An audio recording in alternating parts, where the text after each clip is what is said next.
Hello అండి, welcome to puja vlogs. ఈరోజు recipe raw mango షర్బత్. ఏంటి రా మ్యాంగో షర్బత్తా అని అవాక్ అవ్వద్దు. టేస్ట్ అయితే వేరే లెవెల్లో ఉంటుంది. ముందుగా అయితే దోరగా ఉన్నటువంటి ఒక మామిడికాయ తీసుకోండి. పచ్చిదానికంటే కూడా కొంచెం దోరగా ఉన్నదైతే టేస్ట్ చాలా బాగుంటుంది. దాన్ని ముందు పీల్ చేసుకొని చిన్న చిన్న పీసెస్గా కట్ చేసుకొని ఒక స్టీల్ గిన్నెలో వేసుకోవాలి.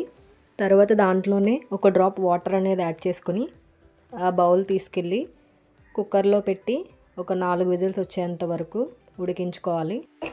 కుక్కర్ విజిల్లో ఆవిరిపోయిన తర్వాత బౌల్ బయటికి తీసుకుని దాన్ని మ్యాషర్తో బాగా ఎక్కడ పీసెస్ లేకుండా మ్యాష్ చేసుకుని కొద్దిగా సాల్ట్, బెల్లం తురుము, ఒక స్పూన్ ఇలైచీ పౌడర్, అలాగే దాంతోపాటు నల్ల మిరియాల పౌడర్ కూడా 1/2 టీ స్పూన్ వేసుకుని మొత్తం అన్నీ బాగా కలిసేలాగా మిక్స్ చేసుకొని పక్కన పెట్టుకోండి. బెల్లం తురుము అనేది మీ స్వీట్కి తగ్గట్టు యాడ్ చేసుకోండి. ఇప్పుడు సర్వింగ్ గ్లాస్లో క్రష్డ్ ఐస్, మ్యాంగో మిక్స్, ఒక గ్లాస్ కూలింగ్ వాటర్ పోసుకోవాలి. ఇప్పుడు ఒక టేబుల్ స్పూన్ నానబెట్టిన సబ్జా గింజలు వేసుకుని సర్వ్ చేసుకుంటే రా మ్యాంగో షర్బత్ రెడీ అయిపోయినట్టే. రెసిపీ నచ్చితే మీరు కూడా ట్రై చేయండి.